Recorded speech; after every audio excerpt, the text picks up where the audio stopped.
Personality यानी कि आपका behaviour, body language, way of talking, facial expression और नॉलेज, इसमें सब कुछ शामिल है और इन सब में बॉडी लैंग्वेज सबसे इम्पोर्टेंट है,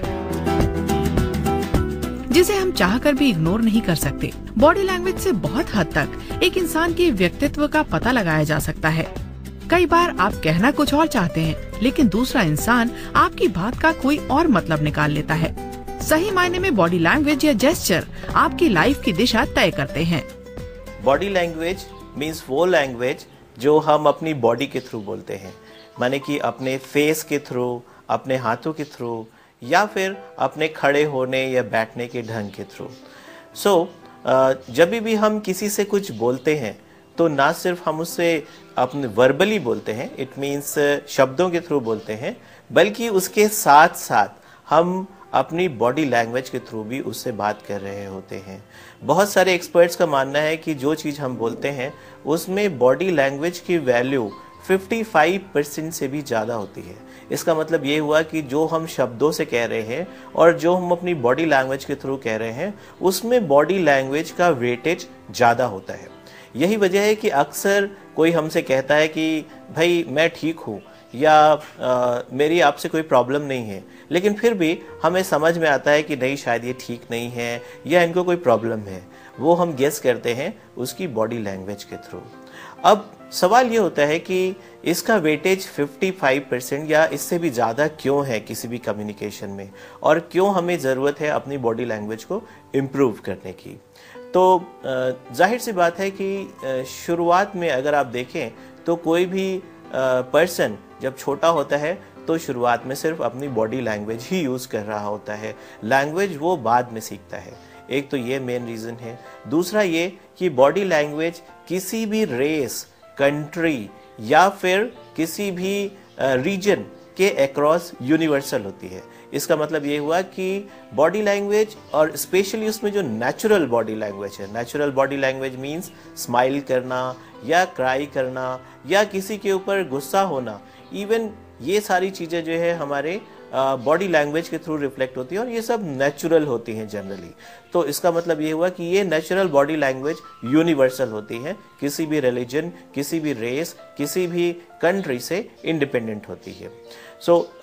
अब इसके अलावा कुछ ऐसी बॉडी लैंग्वेज है जो हर कंट्री में या हर कल्चर में लोग अपनी ईजाद करते हैं और उसे वो as a body language accept करते हैं। तो ये इस तरीके की बॉडी लैंग्वेज जरूर थोड़ी सी डिफरेंट हो सकती है। अगर आप किसी से हैंडशेक कर रहे हैं और उसका हाथ बिल्कुल ढीला है तो इसका मतलब ये हुआ कि पर्सन या तो बहुत ज़्यादा थका हुआ है या फिर बहुत ही फ्लेक्सिबल है, मीन्स जो भी आप उससे कराना चाहे वो करा सकते हैं, और या फिर वो बिल्कुल ही बोर हो चुका है और वो बिल्कुल भी आपको इम्पोर्टेंस नहीं दे रहा है। ये भी एक रीज़न हो सकता है।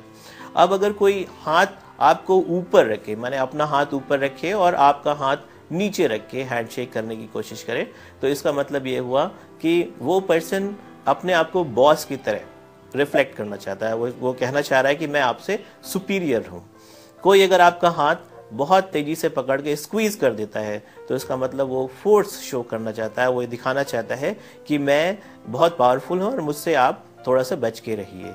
इसी तरीके से अगर कोई पर्सन दोनों हाथों से आपका हाथ मिलाता है, मीन्स आपने हाथ बढ़ाया और वो दोनों हाथों से आपका हाथ पकड़ के मिलाता है, तो इसका मतलब वो पर्सन आपसे कुछ फेवर एक्सपेक्ट कर रहा है। लेकिन अगर मैं जनरली आपसे बात करूं तो मैं ये कह सकता हूं कि बॉडी लैंग्वेज को आप दो तरीके से क्लासीफाई कर सकते हैं, एक ओपन बॉडी लैंग्वेज और एक क्लोज्ड बॉडी लैंग्वेज। इसी तरीके से एक फॉरवर्ड और दूसरा बैकवर्ड।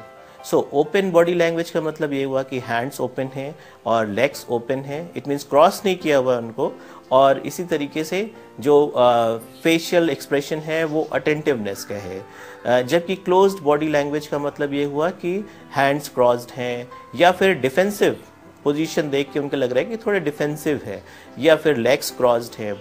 अगर मैं एक आइडियल बॉडी लैंग्वेज की बात करूं तो मैं ये कहूँगा कि एक स्पेशली लिसनर को या एक पर्सन जो बैठ के कोई चीज़ सुन रहा है उसको अपने लेग्स ओपन करके रखना चाहिए और हैंड्स भी ओपन रखने चाहिए। पोस्चर अपराइट, माने यू शुड बी स्ट्रेट लेकिन स्टिफ नहीं होना चाहिए, और इसके साथ साथ अटेंटिवनेस होना चाहिए, और अगर फेस पे एक स्माइल हो तो क्या और भी अच्छी बात होगी।